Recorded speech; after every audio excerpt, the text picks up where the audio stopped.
ಹರಿಃ ಓಂ. ಆಪಾದಮೌಳಿಪರ್ಯಂತಂ ಗುರೂಣಾಂ ಆಕೃತಿಂ ಸ್ಮರೇತ್ ತೇನ ವಿಘ್ನಾಃ ಪ್ರಣಶ್ಯಂತಿ ಸಿದ್ಧಂತಿ ಚ ಮನೋರಥಾಃ. ಶ್ರೀಗುರುಭ್ಯೋ ನಮಃ. ಪರಮಗುರುಭ್ಯೋ ನಮಃ. ಶ್ರೀಮದಾನಂದತೀರ್ಥಭಗವತ್ಪಾದಾಚಾರ್ಯಗುರುಭ್ಯೋ ನಮಃ. ಮನ್ಮನೋಭೀಷ್ಟವರದಂ ಸರ್ವಾಭೀಷ್ಟಫಲಪ್ರದಂ ಪುರಂದರಗುರುಂ ವಂದೇ ದಾಸಶ್ರೇಷ್ಠಂ ದಯಾನಿಧಿಂ. ವಿದ್ಯಾವಿನಯಸಂಪನ್ನಾನ್ ಶಾಂತಾದಿಗುಣಬಂಹಿತಾನ್ ಸಶಾಸ್ತ್ರಪ್ರವಚನಾಸಕ್ತಾನ್ ಎಲೆಮೇಲಾರ್ಯಾನ್ ಗುರೂನ್ ಭಜೆ. ಪೃಥ್ವೀಮಂಡಲಮಧ್ಯಸ್ಥಾಃ ಪೂರ್ಣಬೋಧಮತಾನುಗಾಃ ವೈಷ್ಣವಾಃ ವಿಷ್ಣುಹೃದಯಾಃ ತಾನ್ ನಮಸ್ತೆ ಗುರುರ್ಮಮ. ಹರಿಃ ಓಂ. ಶ್ರೀಶಾಪಾಹಿ. ಅನಂತಕೋಟಿ ಬ್ರಹ್ಮಾಂಡ ನಾಯಕ ರಮಾ ಬ್ರಹ್ಮರುದ್ರ ಇಂದ್ರಾದಿವಂದ್ಯ ಭಕ್ತ್ಯವತ್ಸಲ ಭವರೋಗವೈದ್ಯ ಶರಣಾಗತ ವಜ್ರ ಪಂಜರ ಆಪದ್ಬಾಂಧವಾನಾಥ ಬಂಧೋ ನಿಮಿತ್ತ ಬಂಧೋ ಪತಿತ ಪಾವನ ಮಹಾರೋಗ ನಿವಾರಣ ಮಹಾದುರಿತ ನಿವಾರಣ ಮಹಾಭಯ ನಿವಾರಣ ಮಹಾಬಂಧ ವಿಮೋಚನ ಭಯ ವಿನಾಶನ ಕೃಪಾ ವಾರಿಧಿ ದೇವದೇವೋತ್ತಮ ದೇವಶಿಖಾಮಣಿ ಕಪಟ ನಾಟಕ ಸೂತ್ರಧಾರ ನಿಚ್ಚರಣ ನಿತ್ಯ ಸ್ವಚ್ಛ ಸಂಕಲ್ಪ ಮುಕ್ತ ಮುಕ್ತ ನಿಯಾಮಕ ಮೋಕ್ಷಧರಾಸು ವೈಕುಂಠಪತಿ ವೈಕುಂಠ ವಿಹಾರಿ ತ್ರಿಧಾಮ ತ್ರಿಗಣವರ್ಜಿತ ಜಗಜ್ಜನ್ಮಾದಿ ಕಾರಣ ಜಗತ್ಪತೆ ಜಗದತ್ಯಂತ ಭಿನ್ನ ಜಗದೀಶ ಜಗದುದ್ಧಾರ ಜಗತ್ಸ್ವಾಮಿ ಜಗದ್ವಿಲಕ್ಷಣ ಜಗನ್ನಾಥ ವಿಶ್ವಕುಟುಂಬಿ ವಿರಾಟ ಮೂರ್ತಿ ಹೇ ಮಂಗಳಾಂಗ ಹೇ ಶುಭಾಂಗ ಪರಮ ಮಂಗಳಮೂರ್ತಿ ಕೋಮಲಾಂಗ ನೀಲಮೇಘ ಶ್ಯಾಮ ಇಂದು ವದನ ಬಹುಸುಂದರ ಬಹುಸುಂದರ ಬಹುಸುಂದರ ಬಹುಸುಂದರ ಎಂಬುದು ಶ್ರೀ ಪುರಂದರದಾಸರು ರಚಿಸಿದ ಅನಂತಕೋಟಿ ಬ್ರಹ್ಮಾಂಡ ನಾಯಕದಲ್ಲಿ 43ನೇ ಗದ್ಯ. ಬಹುಸುಂದರ. ಬಹುಸುಂದರ ಯಾರು ಎಂಬತಕ್ಕಂಥ ಪ್ರಶ್ನೆ. ಹಿಂದೆ ಸುಂದರತ್ವಕ್ಕೆ ಅರ್ಥ ಹೇಳಿದ್ವಿ. ಸ್ವರತ ಸುಂದರತ್ವಂ ಸುಖಂ ಅನ್ನುವಾಗ ಹೇಳಿದ್ರು. ಅಂದರೆ ಅಲ್ಲಿ ಸುಖ ಶಬ್ದ ಇತ್ತು, ಇಲ್ಲಿ ಸುಂದರ ಶಬ್ದ. ಸ್ವರತ ಸುಂದರತ್ವಂ ಸುಖಂ, ಅದರೊಂದಿಗೆ ಬಹು ಎಂಬತಕ್ಕಂಥದ್ದು ಸೇರಿಸಿದ್ದಾರೆ. ಇದರ ಏನು ವಿಶೇಷ ಅನ್ನೋದನ್ನು ಈಗ ಶ್ರೀ ಪುರಂದರದಾಸರು ನಮಗೆ ವಿಶೇಷವಾದ ಚಿಂತನೆಯನ್ನು ಕೊಡ್ತಾ ಇದ್ದಾರೆ. ಹಿಂದೆ ಭಗವಂತ ಹೇಗೆ ಕಂಡುಕೊಂಡ್ರು? ಹೇ ಮಂಗಳಾಂಗ ಹೇ ಶುಭಾಂಗ ಯಹ ಸರ್ವಗುಣ ಸಂಪೂರ್ಣ ಸರ್ವದೋಷ ವಿವರ್ಜಿತ ಎಂಬತಕ್ಕಂಥದ್ದು ಭಗವಂತನ ಅತ್ಯಮೂಲ್ಯವಾಗಿ ಪ್ರತಿಯೊಬ್ಬರೂ ತಿಳಿದಿರಲೇಬೇಕಾದ ಗುಣ. ಭಗವಂತನ ಗುಣ ಗುಣಪೂರ್ಣ ದೋಷ ದೂರತ್ವ. ಹಾಗೆ ತಿಳಿದ್ರಿಂದ ಅವರಿಗೇನೋ ಅಪರೋಕ್ಷವಾಯಿತು, ಭಗವಂತನ ನೋಡಿದ್ರು. ಆದರೆ ಇವರು ಬಹಳ ಶ್ರೇಷ್ಠ ಜ್ಞಾನಿಗಳಾದ್ದರಿಂದ ಪುರಂದರದಾಸರು ನಾರದಾಂಶ ಸಂಭೂತರು ಎಂಬುದು ಪ್ರಸಿದ್ಧವಾಗಿರೋದ್ರಿಂದ ಭಗವಂತನ ವಿಶೇಷಣದ ಆಜ್ಞೆ ಇದೆ. ಏನಿದೆ? ನಾರಾಯಣನೆಂಬ ನಾಮವ ಬೀಜವ ನಾರದ ಬಿತ್ತಿದ ದರೆಯೊಳಗೆ ಎಂಬತಕ್ಕಂಥದ್ದು ದಾಸರಾಯರ ವಾಕ್ಯನೇ ಇದೆ. ಇದು ನಾರಾಯಣ ಬೀಜವನ್ನು ಬಿತ್ತೋದಕ್ಕೆ ಯಾವ ಆಜ್ಞೆ ಕೊಟ್ಟಿದ್ದು? ನಾರಾಯಣನೇ ಹೇಳಿದ್ದಾನೆ. ಎಲ್ಲಿ? ದರೆಯೊಳಗೆ. ಅವರಿಗೆ ಯಾರು ಅಂದರೆ ಪುರಂದರದಾಸರಾಗಿ ನಾರದರಂತೂ ನಾವು ಕೃತಯುಗ, ತ್ರೇತಾಯುಗ, ದ್ವಾಪರಯುಗದಲ್ಲಿ ನಾವು ನೋಡಿದ್ದೀವಿ. ನಾರದರಿಲ್ಲದೆ ಯಾವ ಮಂಗಳ ಕಾರ್ಯವೂ ನಡೆಯುವುದೇ ಇಲ್ಲ. ಒಂದು ಯಜ್ಞವಾಗಲಿ, ಯುದ್ಧವಾಗಲಿ, ತಪಸ್ಸಾಗಲಿ, ಒಂದು ಆಚರಣೆ ಆಗಲಿ, ಎಲ್ಲದಕ್ಕೂ ನಾರದರು ಪ್ರವೇಶ ಇದ್ದೇ ಇರುತ್ತೆ. ಕಲಿಯುಗದಲ್ಲಿ ನಾರದರು ಹೇಗಪ್ಪ ಬರಬೇಕು? ಯಾಕಂದರೆ ನಾರದರಾಗಿ ಬಂದರೆ ನಮ್ಮಂಥ ಅಜ್ಞಾನಿಗಳಿಗೆ ಇವರು ನಾರದರು ಶ್ರೇಷ್ಠ ಜ್ಞಾನಿಗಳು ಎಂದು ಗುರುತಿಸೋಕ್ಕೆ ನಮಗೆ ಯೋಗ್ಯತೆ ಇಲ್ಲ. ಹಿಂದಿನ ಕಾಲದಲ್ಲಿ ಕೃತಯುಗದಲ್ಲಿ ದೈತ್ಯರು ಸಹ ಸನ್ಮಾನ ಮಾಡ್ತಾ ಇದ್ರು. ದೇವತೆಗಳಂತೂ ಸಹಜ, ದೇವತೆ ಋಷಿಗಳಾಗಿದ್ದರಿಂದ ಅವರಿಗೆ ಸಾರ್ವಕಾಲಿಕವಾಗಿ ಮರ್ಯಾದೆ ಇರ್ತಾ ಇತ್ತು. ಇದು ಕೃತಯುಗದಲ್ಲೂ ನಡೆಯಿತು, ತ್ರೇತಾಯುಗದಲ್ಲೂ ನಡೆಯಿತು. ರಾಮನ ಅವತಾರವಾದ್ದರಿಂದ, ಕೃಷ್ಣ ಇದ್ದರಿಂದ ದ್ವಾಪರಯುಗದಲ್ಲೂ ನಡೆಯಿತು. ಕಲಿಯುಗದಲ್ಲಿ ತ್ರಿಯುಗಹೂತಿ ಭಗವಂತನ ಅವತಾರ ಇಲ್ಲದೇ ಇರುವುದರಿಂದ ನಾರದರು ತಮ್ಮ ಮೂಲ ಸ್ವರೂಪದಿಂದ ಬಂದಿದ್ದು ಇತಿಹಾಸದಲ್ಲಿ ನಮಗೆ ಕಾಣಲಿಲ್ಲ, ಕಾಣಿಸುವುದೇ ಇಲ್ಲ, ಕಾಣುವುದೂ ಇಲ್ಲ. ಆದ್ದರಿಂದ ನಾರದರು ಏನು ಮಾಡಿದ್ರು? ಪುರಂದರದಾಸರಲ್ಲಿ ಅಂಶತ್ವೇನ ಅವರಲ್ಲಿ ಆವಿರ್ಭೂತರಾಗಿ ಕಲಿಯುಗದ ಜನಗಳ ಬಳಿ ಬಂದು ನಾರಾಯಣ ಮಂತ್ರವನ್ನು ಬಿತ್ತಿಸಿದರು. ಇದು ನಾರದರು ಮಾಡಿರ್ತಕ್ಕಂಥ ಬಹಳ ದೊಡ್ಡ ಉಪಕಾರ. ಆದ್ದರಿಂದ ಕಲಿಯುಗದಲ್ಲಿ ಪುರಂದರದಾಸರೇ ನಾರದಂಶರು ಎಂದು ಪ್ರತೀತಿ. ಪುರಂದರದಾಸರು ಈಗ ಹೇಳ್ತಾ ಇದ್ದಾರೆ, ನಾನು ನೋಡಿದರೆ ಮಾತ್ರ ಸಾಧ್ಯದು, ನಿಮಗೂ ತೋರಿಸಿದ್ದೇನೆ ಭಗವಂತನನ್ನ ಅಂತ ಹೇಳಿ ಭಗವಂತನ ವಿಶೇಷ ನಾಮವನ್ನು, ಅವ್ರ ಗುಣವನ್ನು ಪರಿಚಯಿಸ್ತಾ ಇದ್ದಾರೆ. ಅದೇ ಬಹು ಸುಂದರ. ಇದೇನು ಒಗಟಾಗಿ ಹೇಳಿದ್ರಲ್ಲ, ಏನು ಬಹು ಸುಂದರ ಅಂದ್ರೆ ಅರ್ಥ ಅಂದರೆ ಅದನ್ನು ಚಿಂತನೆ ಮಾಡೋಣ. ಬಹು ಅಂದರೆ ಅನೇಕ ಬಗೆ. ನೋಡಿ, ಏಕ ದ್ವಿತ್ವ ಎರಡೇ ಇರುತ್ತೆ. ದ್ವಿತ್ವ ಅಂದರೆ ಎರಡಕ್ಕಿಂತ ಅಧಿಕವಾಗಿ ಇದ್ದರೆ ಅದಕ್ಕೆ ಬಹು ಅಂತ ಹೆಸರು, ಅದಕ್ಕೆ ಬಹುವಚನ. ಆದ್ದರಿಂದ ಮೊದಲನೇ ವಿಷಯದಲ್ಲಿ ಬಹು ಅಂದರೆ ಅನೇಕ ಬಗೆ ಅಂತ ತಿಳ್ಕೊಳ್ಳಿ. 3ರಿಂದ ಅನಂತನವರೆಗೂ ಬಹುನೇ. 3 ಬಹು, ಅನಂತ ಸಂಖ್ಯೆ ಇದ್ರೂ ಬಹು. ಸುಂದರ ಅಂದ್ರೆ ಏನು? ಮನಸ್ಸಿಗೆ ಮುದ ನೀಡುವಂತ ಆನಂದ. ದಿನದ 24 ತಾಸು ನಿರಂತರ ಕೇಳಿದ್ದನ್ನೇ ಕೇಳಿ, ನೋಡಿದ್ದನ್ನೇ ನೋಡಿ ಆನಂದಿಸುತ್ತಾ ಯಾವುದೇ ಕ್ಷಣದಲ್ಲಿ ಇದು ಹೇಗಿದೆ ಅಂತ ನಾವು ನಮ್ಮಲ್ಲಿಗೆ ಪ್ರಶ್ನಿಸಿಕೊಂಡರೆ ಆ ಕೇವಲ ಒಂದೇ ಶಬ್ದದಿಂದ ಉತ್ತರ ಬರುತ್ತೆ, ಬಹು ಸುಂದರ.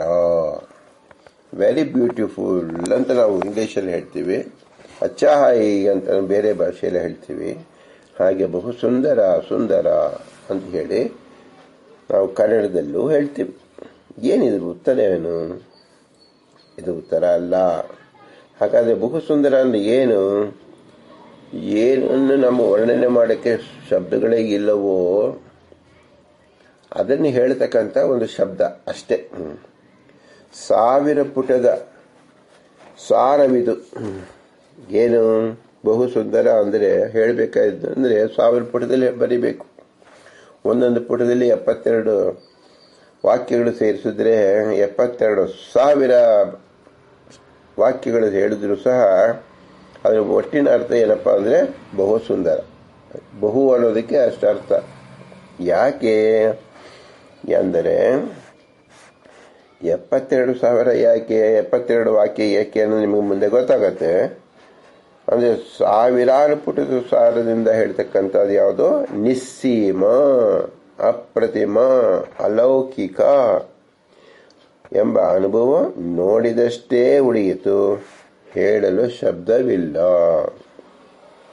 ಹೇಳುತ್ತಾ ಹೋದರೆ ಕಾಲವೇ ಬರಿದಾಗುವುದು. ಕೇಳುತ್ತಾ ಕುಳಿತಾಗ ವಿಶ್ವದರ್ಶನ ಎನಿಸುವುದು. ಒಟ್ಟಾರೆ ವರದಿ ಕೇಳಿದರೆ ಅದು ಕೇವಲ ಒಂದೇ ಶಬ್ದ, ಬಹು ಸುಂದರ. ಈಗಿನ ಜನ 3 ಗಂಟೆಗಳ ಕಾಲ ಒಂದು ಸಿನಿಮಾ ನಾಟಕವನ್ನು ನೋಡ್ಬಿಟ್ಟು ಹೇಗಿತ್ತು, ಬಹಳ ಚೆನ್ನಾಗಿತ್ತು ಅಂತ. ಬಹಳ ಚೆನ್ನಾಗಿತ್ತು ಅಂದಕ್ಕೆ ಯಾರಕ್ಕೆ ಉತ್ತರ ಅದು? ಇವರು ಕೇಳಿದ 100 ಪ್ರಶ್ನೆಗೆ ಒಂದೇ ಉತ್ತರ ಏನು? ಇದರ ಅರ್ಥ ಏನು? ಪ್ರತಿಯೊಂದು ದೃಶ್ಯ ಮಾಧ್ಯಮದಲ್ಲಿ ಪ್ರತಿಯೊಂದು ಆಕ್ಟಿಂಗ್ ಅಂತ ಏನಿದೆ, ಪ್ರತಿಯೊಂದು ವಾಕ್ಯ ಏನಿದೆ, ಪ್ರತಿಯೊಂದು ರಂಗವನ್ನು ಅವರು ಮಾಡಿರತಕ್ಕಂಥದ್ದು ಏನಿದೆ, ವಿವಿಧ ವರ್ಣರಂಜಿತವಾದ ವಸ್ತುಗಳು ಹಾಕೊಂಡಿರೋದು ಹೇಗಿದೆ, ಸುಸ್ಪಷ್ಟ ಮಾತುಗಳಾಗಿದೆ. ಹೀಗೆ ಅನೇಕ ಬಗೆಗಳನ್ನು ಎಲ್ಲವನ್ನು ಕ್ರೋಢೀಕರಿಸಿ ಹೇಳುವ ಉತ್ತರ ಬಹು ಸುಂದರ.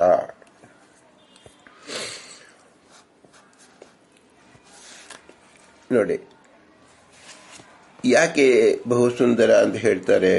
ಅದನ್ನ ಇನ್ನೂ ಮತ್ತೆ ಹೇಳ್ತಾರೆ ಪುರಂದರದಾಸರು. ಕಂಡಿದ್ದು ಸುಳ್ಳಲ್ಲ, ಹೇಳಲು ಬಾರದು, ಹೇಳಿದ್ದು ಸುಳ್ಳಲ್ಲ, ಮುಗಿಯಲಾರದು. ವರ್ಣಗಳು ಮುಗಿದವು, ವರ್ಣನೆ ಇನ್ನೂ ಇದೆ, ಅದಕ್ಕೆ ಶಬ್ದವೇ ಕಾಣದು. ಒಳಗೆ ಹೇಳಬೇಕನ್ನಿಸುವುದು, ಆದರೆ ಹೇಗೆ ಹೇಳುವುದು, ಏನು ಹೇಳುವುದು ಗೊತ್ತಾಗೋದಿಲ್ಲ.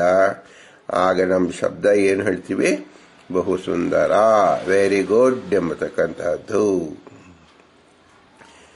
ಅನಂತ ಕಣಗಳ ಹೊತ್ತ ಆಕಾಶವನ್ನು ವರ್ಣಿಸಲು ಸಾಧ್ಯವಿಲ್ಲ. ಅನಂತ ಕಣಗಳಿಂದ ಕೂಡಿದ ಪೃಥ್ವಿಯನ್ನು ಎಣಿಸಲು ಸಾಧ್ಯವಿಲ್ಲ. ಅನಂತ ಹನಿಗಳಿಂದ ಹರಿಯುವ ಸಾಗರ ತಿಳಿಸಲು ಸಾಧ್ಯವಿಲ್ಲ. ಆದರೆ ಎಲ್ಲಕ್ಕೂ ಒಂದೇ ಉತ್ತರ, ಅದೇ ಬಹು ಸುಂದರ. ಅನಂತ ಅರ್ಥಗಳ ಆಗರವಿದು ಬಹು ಸುಂದರ.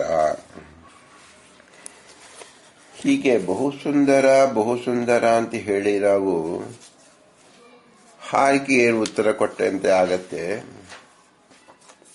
ಇದು ಏನನ್ನು ಹೇಳ್ತಾ ಇದ್ದಾರೆ ಇಲ್ಲಿ ದಾಸರು ಅಂತ ಹೇಳಿದ್ರೆ, ಭಗವಂತನ ನಾಮ, ಭಗವಂತನ ಗುಣ ಮತ್ತು ಭಗವಂತನ ಕ್ರಿಯಾ, ಇದು ಮೂರನ್ನ ಯಾವುದೇ ಒಂದನ್ನು ನೀವು ವಿವೇಚನೆ ಮಾಡಿ. ನಮಗೆ ಅವನ ಹೆಸರುಗಳು ನಮಗೆ ಒಂದಲ್ಲ, ಎರಡಲ್ಲ, 10 ಅಲ್ಲ, 100 ಅಲ್ಲ, 1000 ಲಕ್ಷವಲ್ಲ, ಕೋಟಿಯಲ್ಲ, ಅನಂತ ಇದೆ. ನಮ್ಮ ಯೋಗ್ಯತೆಗೆ 4-6 ಶಬ್ದಗಳನ್ನು ಹೇಳಲು ಗೊತ್ತಿಲ್ಲ. ಇನ್ನು ಅವನು ಗುಣ ಎಂಬುದು ಏನು ಎಂಬುದ ಪರಿಚಯವೇ ನಮಗಿಲ್ಲ. ಯಾಕಂದ್ರೆ ಅವನ ಅಪ್ರಾಕೃತ ಗುಣ. ನಾವು ಕೇವಲ ಪ್ರಾಕೃತ ಗುಣದಲ್ಲಿ ನಾವು ಚಿಂತಿಸುವುದು. ಪ್ರಾಕೃತ ಮತ್ತು ಅಪ್ರಾಕೃತಕ್ಕೆ ಅಜಗಜಾಂತರ ವ್ಯತ್ಯಾಸ ಇರುತ್ತೆ. ಮುಖ್ಯವಾಗಿ ಪ್ರಾಕೃತವಾದದ್ದು ಎಲ್ಲವೂ ದೋಷದಿಂದ ಕೂಡಿರುತ್ತೆ. ಅಂದ್ರೆ ಏನರ್ಥ? ನಾವು ಸತ್ಯವನ್ನು ಹೇಳುತ್ತೇವೆ ಅಂತ ಹೇಳಿ ಪ್ರಮಾಣವನ್ನು ಮಾಡತಕ್ಕಂಥವರು ಅಸತ್ಯವನ್ನೇ ಹೇಳ್ತಾರೆ. ಇದು ಪ್ರಾಕೃತ. ಅಪ್ರಾಕೃತದಲ್ಲಿ ಸತ್ಯ ಹೇಳಬೇತೀನಿ ಅಂತ ಹೇಳುವುದೇ ಅವಶ್ಯಕತೆನೇ ಇಲ್ಲ. ಈ ರೀತಿ ನಮ್ಗೆ ಅಜಗಜಾಂತರ ಇದೆ. ಅಂದ್ರೆ ಇಲ್ಲಿ ಏನಂದ ಅರ್ಥ ಅಂದ್ರೆ, ನಾವು ಸುಳ್ಳು ಹೇಳುವುದಿಲ್ಲ ಅಂತ ಹೇಳಿ ಸುಳ್ಳೇ ಹೇಳುವುದು. ಇದು ಪ್ರಾಕೃತಕ್ಕೆ ಸಂಬಂಧಪಟ್ಟಿದ್ದು. ದೋಷದಲ್ಲಿ ದೋಷ ಪೂರಿತವಾದದ್ದು ಪ್ರಾಕೃತ. ದೋಷದ ಗಂಧವೇ ಇಲ್ಲದೆ ಇರ್ತಕ್ಕಂಥದ್ದು ಅಪ್ರಾಕೃತ. ಆದ್ದರಿಂದ ಬಹು ಸುಂದರ ಅಂತ ಇಷ್ಟೇ ಹೇಳಿದ್ರೆ ನಮ್ಗೆ ಹೇಗೆ ಅರ್ಥವಾಗಬೇಕು? ಅದಕ್ಕಾಗಿ ಭಗವಂತನ ಒಂದು ಗುಣವನ್ನು ಚಿಂತನೆ ಮಾಡಿದ್ರೆ ನಮ್ಮ ಇಡೀ ಜನ್ಮ ಸಾಕಾಗುವುದಿಲ್ಲ. ಭಗವಂತನ ಒಂದು ಕ್ರಿಯೆ ಅದರ ವಿಶ್ಲೇಷಣೆ ಮಾಡ್ತಾ ಹೋದರೆ ನಮ್ಮ ಆಯುಸ್ಸೇ ಮುಗಿಯುತ್ತೆ ಹೊರತು ಆ ಕ್ರಿಯೆ ಪೂರ್ಣ ತಿಳಿದವು ಅನ್ನೋದಕ್ಕೆ ಆಗೋದಿಲ್ಲ. ಭಗವಂತನ ನಾಮ ಸಹಸ್ರನಾಮದಲ್ಲಿದೆ ಅಂತ ನಾವು ಹೇಳ್ತೀವಿ. ಅದು ಶಬ್ದ ಮಾಧ್ಯಮವಾಗಿ ಉಳಿಯುತ್ತೆ ಅಷ್ಟೇ ಹೊರತು ಅರ್ಥದಲ್ಲಿ ತಿಳಿದಾಗ ಆ ಶಬ್ದವನ್ನು ನಾವು ಎರಡನೇ ನಾಮಕ್ಕೆ ಹೋಗಕ್ಕೆ ಸಾಧ್ಯವಿಲ್ಲ. ಯಾಕಂದ್ರೆ ಮೊದಲನೇ ಶಬ್ದದಲ್ಲಿ ಅಷ್ಟೊಂದು ಅರ್ಥ ಇದೆ. ಈಗ ನಿಮಗೆ ಒಂದು ಕೋಣೆಯಲ್ಲಿ ಮುತ್ತು ರತ್ನಗಳೆಲ್ಲ ಹಾಕಿ ಇದರಲ್ಲಿ 4 ಕೈ ಬಾಚಿಕೋ ಅಂತ ಹೇಳಿದಾಗ ನೀವು ಏನು ಎರಡನೇ ಕೋಣೆಗೆ ಯಾವಾಗ ಹೋಗ್ತೀರಾ? ಅಷ್ಟು ಬಾಚಿದ ಮೇಲೆ ತಾನೆ. ಹಾಗೆ ಇಲ್ಲಿ ನಾವು ಬಾಚಿಕೊಂಡಷ್ಟು ಭಗವಂತನ ನಾಮಗಳ ಅರ್ಥಗಳು ಬರ್ತಾ ಇದ್ದಾಗ ಇದು ಖಾಲಿ ಆಗಿ ತಾನೇ ಮುಂದಿನದಕ್ಕೆ ಹೋಗೋದು. ಈ ಜನ್ಮ ಅಲ್ಲ, ಎಷ್ಟು ಜನ್ಮ ಹೋದರೂ ಮೊದಲನೇ ಕೋಣೆಯಲ್ಲಿರ್ತಕ್ಕಂಥ ಮುತ್ತು ರತ್ನಗಳಂತೆ ಇರತಕ್ಕಂಥ ಸುವರ್ಣಗಳಂತೆ ಇರತಕ್ಕಂಥ ಭಗವಂತನ ನಾಮಗಳಿಗೆ ಅರ್ಥ ನಾವು ಬಾಚಿಕೊಳ್ಳಲು ಅರ್ಥ ಮಾಡಿಕೊಳ್ಳಲು ತೀರಾ ಅಸಮರ್ಥರಾಗಿದ್ದೇವೆ. ಆದರೂ ನಾವು ಹೇಳ್ತೇವೆ ಇದರ ಅರ್ಥ ಏನು, ಬಹಳ ಅಲ್ಪವಾಗಿ ತಿಳ್ಕೊಂಡಿದ್ದೀವಿ ಅಂತ ಅಷ್ಟೇ ಅರ್ಥ. ಇದನ್ನು ಹೇಗೆ ತಿಳಿಬಹುದು? ಬಹು ಸುಂದರ. ಇಲ್ಲಿ ದಾಸರು ಒಂದು ಪರಿಚಯಿಸ್ತಾ ಇದ್ದಾರೆ. ನಾವು ಭಗವಂತನ ನಿಮ್ಮ ಕಣ್ಣೆದುರು ನಿಲ್ಲಿಸಕ್ಕೆ ಸಾಧ್ಯವಿಲ್ಲ. ಯಾಕಂದ್ರೆ ನಿಮ್ಮಲ್ಲಿ ಯೋಗ್ಯತೆ ಇಲ್ಲದೆ ಇದ್ದಾಗ ಭಗವಂತ ಇದ್ರೂ ನಿಮ್ಗೆ ಕಾಣೋದಿಲ್ಲ. ಎರಡನೇದು ಭಗವಂತನ ಅವ್ಯಕ್ತ ಸ್ವಭಾವ. ಅವನಿಗೆ ಇಷ್ಟಪಟ್ಟರೆ ಮಾತ್ರ ಅವನು ನಿಲ್ತಾನೆ ಹೊರತು ನಮ್ಮ ಕಟ್ಟುಪಾಡಿಗೆ ನಮ್ಮ ಆಗ್ರಹಕ್ಕೆ ಅವನು ಸಿಲುಕುವಂತಲ್ಲ. ಆದರೂ ಪುರಂದರದಾಸರಿಗೆ ದೊಡ್ಡ ಜವಾಬ್ದಾರಿ ಇದೆ. ಭಗವಂತನ ಆ ಗುಣವನ್ನು ನಮ್ಮ ಕಣ್ಣಿಗೆ ಕಟ್ಟುವಂತೆ ಹೇಳಬೇಕಾಗಿದೆ. ತಾವು ನೋಡಿದ ಯಾವ ಶುಭಾಂಗ ಮತ್ತು ಮಂಗಳಾಂಗತನವನ್ನು ನಮಗೆ ತಿಳಿಸಬೇಕಾಗಿದೆ. ಅದಕ್ಕೋಸ್ಕರವಾಗಿ ಬಹು ಸುಂದರ ಅಂತ ಹೇಳಿದ್ದಾರೆ. ಇಲ್ಲಿ ಒಂದು ಚಿಂತನೆ ಮಾಡೋಣ. ನಮ್ಮ ಇಂದಿನ ಈ ಕ್ಷಣ ತೆಗೆದುಕೊಳ್ಳಿ. ಹಿಂದಿನ ಕ್ಷಣ ಬೇಡ, ನಾಳೆ ಕ್ಷಣ ಗೊತ್ತಿಲ್ಲ. ಆದ್ದರಿಂದ ಈ ಕ್ಷಣವನ್ನು ತೆಗೆದುಕೊಳ್ಳೋಣ. ನಮ್ಮ ಮೇಲೆ ಭಗವಂತನ ಅನುಗ್ರಹ ರೂಪವನ್ನು ಪಟ್ಟಿ ಮಾಡಿಕೊಳ್ಳೋಣ. ಮಾಡೋದಕ್ಕೆ ಪ್ರಯತ್ನ ಮಾಡಿ, ಲಿಸ್ಟ್ ಮಾಡ್ಕೊಳ್ಳಿ. ನಮ್ಮ ದೇಹದ ಪ್ರತಿಯೊಂದು ಅಂಗಗಳನ್ನು ಚಿಂತಿಸಿ ಇದಕ್ಕೆ ನಾವು ಬಳಕೆ ಮಾಡಿಕೊಂಡಿದ್ದು ಎಷ್ಟಾಗಿದೆ. ನಮ್ಮ 100 ವರ್ಷದಲ್ಲಿ, 70 ವರ್ಷ, 80 ವರ್ಷದಲ್ಲಿ ಪ್ರತಿ ಕ್ಷಣವೂ ಉಪಯೋಗಿಸ್ಕೊಂಡಿರ್ತೀವಿ ಕೆಲವು ಅಂಗವನ್ನು. ನೀವು ಅದನ್ನು ಚಿಂತನೆ ಮಾಡಿಕೊಳ್ಳಿ. ಯಾವುದೇ ಒಂದು ಭಾಗವನ್ನು ಚಿಂತಿಸಿ. ಕೈ ತೋಳು ನೋಡಿ, ನಿಮ್ಮ ಕಣ್ಣು ನೋಡಿ, ಅಥವಾ ನಿಮ್ಮ ತಲೆ ಬುದ್ಧಿಯನ್ನು ನೋಡಿ, ಅಥವಾ ನೀವು ಕೂತಿರೋ ಆಸನವನ್ನು ನೋಡಿ. ಯಾವುದೋ ಒಂದು ಚಿಂತನೆ ಮಾಡಿಕೊಳ್ಳಿ. ನೀವು ಹುಟ್ಟಂದಿನಿಂದ ಇದುವರೆಗೂ ಈ ದುಡಿತಾ ಇದೆಯಲ್ಲ,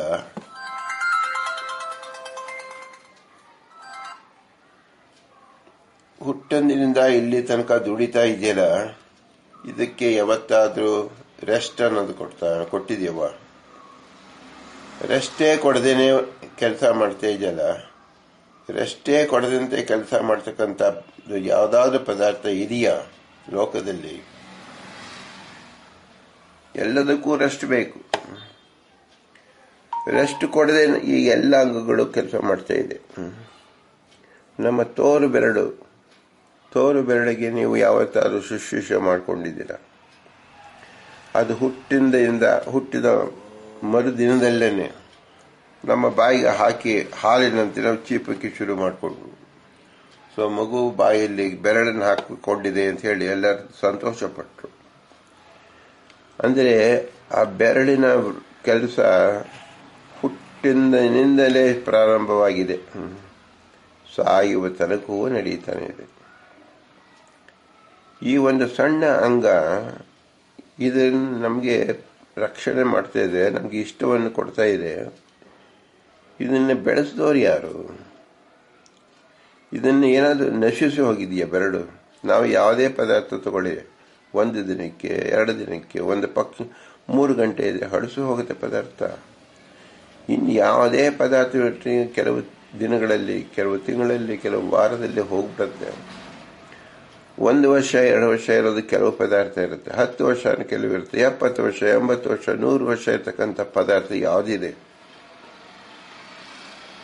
ಯಾವುದೂ ಇಲ್ಲ. ಆದರೆ ನಮ್ಮ ದೇಹವೇ ಭಗವಂತ ಕೊಟ್ಟಿದ್ದಾನೆ, ಈ ಬೆರಳೇ ಕೊಟ್ಟಿದ್ದಾನೆ, ಇದು ರಕ್ಷಣೆ ಮಾಡ್ತಾ ಇದ್ದಾನೆ.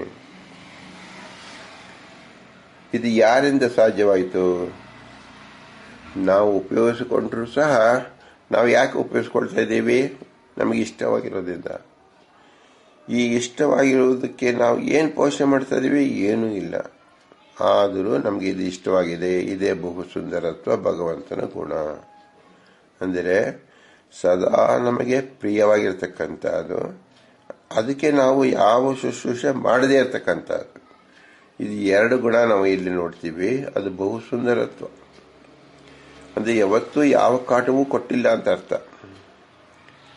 ನಮ್ಮ ಕೇಶ ಮತ್ತು ನಮ್ಮ ಉಗುರು ನೋಡಿ, ಪ್ರತಿ ಕ್ಷಣದಲ್ಲೂ ನಮ್ಮ ಕೇಶ ಬೆಳೀತಾ ಇರುತ್ತೆ, ಉಗುರು ಬೆಳೀತಾ ಇರುತ್ತೆ. ಇದು ಯಾವುದೇ ಒಂದು ಸಸ್ಯ ಹಾಕಿ 100 ವರ್ಷದಲ್ಲಿ ಬೆಳೆಯತಕ್ಕಂಥದ್ದು ನೀವು ನೋಡಿ. ಈ ನೋಡಿ ಸಾಧ್ಯನಾ? ಕೇಶವನ್ನು ನೀವು ಎಷ್ಟು ಸಲ ತುಂಡರಿಸಿಕೊಂಡ್ರು ಬೆಳೀತಾ ಇರುತ್ತೆ. ಉಗುರನ್ನು ನೀವು ಎಷ್ಟು ಸಲ ತುಂಡರಿಸಿಕೊಂಡ್ರು ಬೆಳೀತಾ ಇರುತ್ತೆ. ನಮ್ಮ ಕೇಶ ಮತ್ತು ಉಗುರು ಎಂಬತಕ್ಕಂಥ ಅತ್ಯಂತ ಕನಿಷ್ಠ ಪದಾರ್ಥ ನಮ್ಮ ಶರೀರದಲ್ಲಿರ್ತಕ್ಕಂಥದ್ದು.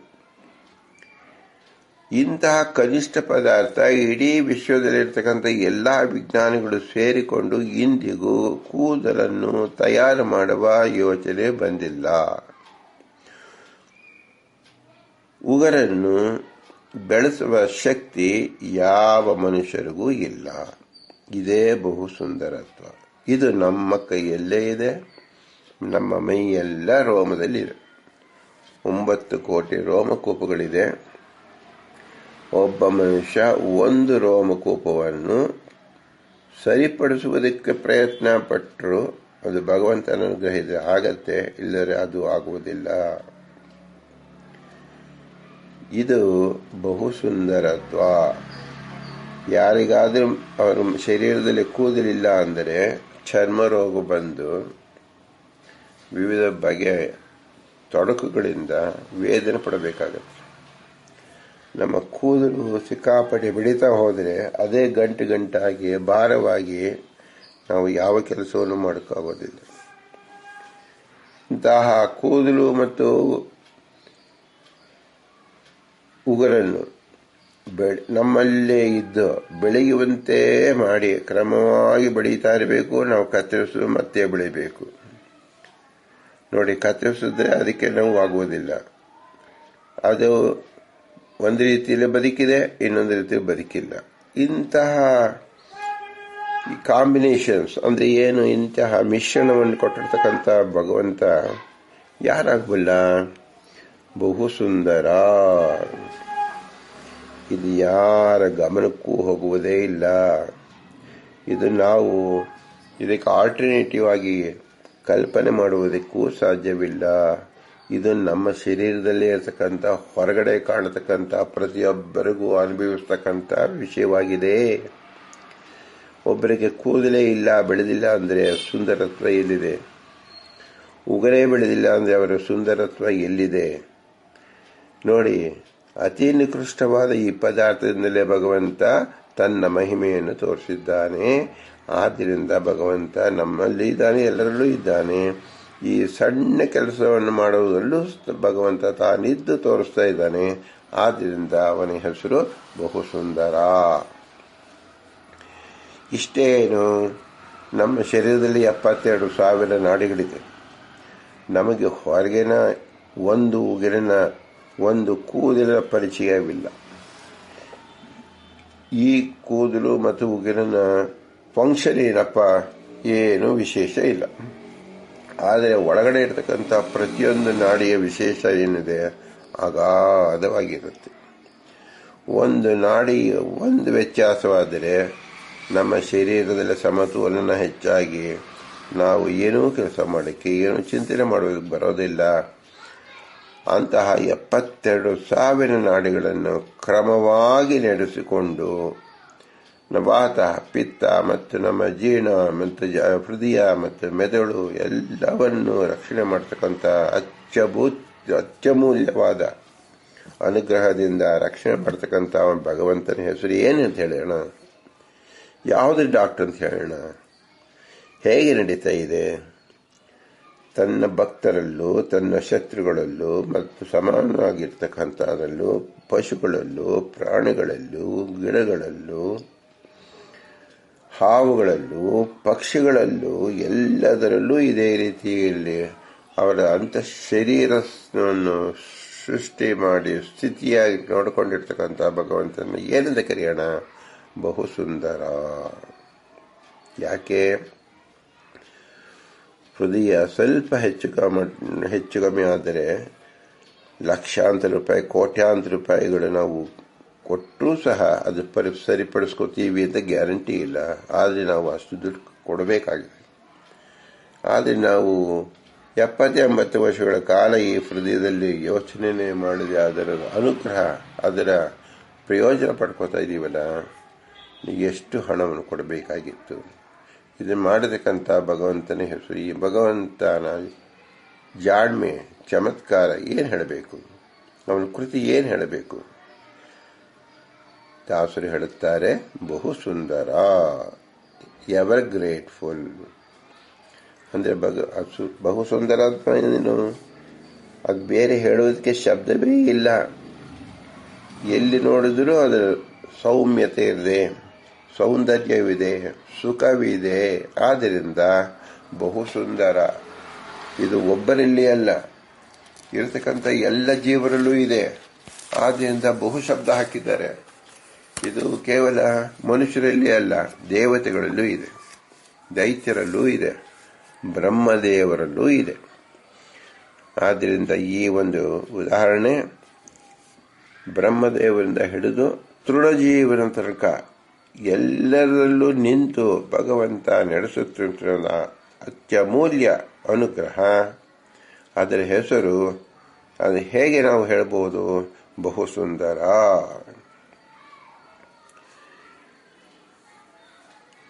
ಇದೇ ಬಹು ಸುಂದರ. ಇದನ್ನು ನಾವು ಇನ್ನೂ ತಿಳಿದಿಲ್ಲ. ಭಗವಂತ ನಮ್ಮಲ್ಲಿ ನಿಂತು ನಮ್ಮ ಅನುಗ್ರಹಕ್ಕಾಗಿ ಈ ಅತಿ ಬಹು ಸುಂದರವಾದ ತನ್ನ ಕ್ರಿಯೆಯನ್ನು ಮಾಡ್ತಾ ಇದ್ದಾನೆ. ಅವನ ಹೆಸರು ಬಹು ಸುಂದರವಾಗಿದೆ. ಇದನ್ನ ದಾಸರು ಪರಿಚಯಿಸಿದ್ದಾರೆ. ವೃಕ್ಷಗಳನ್ನು ನೋಡ್ತೀವಿ, ಭಗವಂತನ ಆರಾಧನೆ ಮಾಡಲಿಕ್ಕೆ ವಿವಿಧ ರೀತಿಯ ಪುಷ್ಪಗಳನ್ನ ನಾವು ನೋಡ್ತೀವಿ. ಕೆಲವು ಪುಷ್ಪಗಳು ನೀರಿನಲ್ಲಿ ಬೆಳೆಯುತ್ತೆ, ಕೆಲವು ಪುಷ್ಪಗಳು ನಾಡಿನಲ್ಲಿ ಬೆಳೆಯುತ್ತೆ, ಕೆಲವು ಪುಷ್ಪಗಳು ಬಳ್ಳಿಯಲ್ಲಿ ಬೆಳೆಯುತ್ತೆ, ಕೆಲವು ಪುಷ್ಪಗಳು ಬೆಟ್ಟದ ಮೇಲೆ ಬೆಳೆಯುತ್ತೆ, ಕೆಲವು ಪುಷ್ಪಗಳು ಮರದಲ್ಲಿ ಬೆಳೆಯುತ್ತೆ. ಇದೆಲ್ಲ ಪುಷ್ಪವನ್ನು ಸಂಗ್ರಹಿಸಿ ಭಗವಂತನ ಸಮೀಪ ಅವನ ಪಾದಾರವಿಂದಕ್ಕೆ ಸಮರ್ಪಿಸಬೇಕು. ಯಾಕೆ? ಅವನ ವಿವಿಧ ರೀತಿಯ ವೈಚಿತ್ರ್ಯವನ್ನು ಗಮನಿಸಿ, ಅಲ್ಲಿರ್ತಕ್ಕಂಥ ರೂಪ ಲಾವಣ್ಯವನ್ನು ಗಮನಿಸಿ ಭಗವಂತನಲ್ಲಿ ಅರ್ಪಣೆ ಮಾಡಿ. ಇದೆಲ್ಲವೂ ನಿನ್ನ ನಾಮವೋ, ಇದೆಲ್ಲವೂ ನಿನ್ನ ಹೆಸರೋ, ಇದೆಲ್ಲ ನಿನ್ನ ವ್ಯಾಪಾರವೋ ಭಗವಂತ ಅಂತ ಹೇಳಿ ಭಗವಂತನಿಗೆ ಸಮರ್ಪಿಸಬೇಕು. ಆದ್ದರಿಂದಲೇ ಒಂದು ಮರದಲ್ಲಿ ಬೆಳೆಯುತ್ತೆ, ಇನ್ನೊಂದು ನೀರಲ್ಲಿ ಬೆಳೆಯುತ್ತೆ, ಇನ್ನೊಂದು ಬೆಟ್ಟದಲ್ಲಿ ಬೆಳೆಯುತ್ತೆ. ಎಷ್ಟು ವಿಚಿತ್ರವಿದೆ ನೋಡಿ. ಇಷ್ಟು ವಿಚಿತ್ರವಾಗಿರೋದ್ರಿಂದ ಶ್ರೀಮದಾನಂದ ತೀರ್ಥರು ಏನು ಹೇಳಿದ್ರು?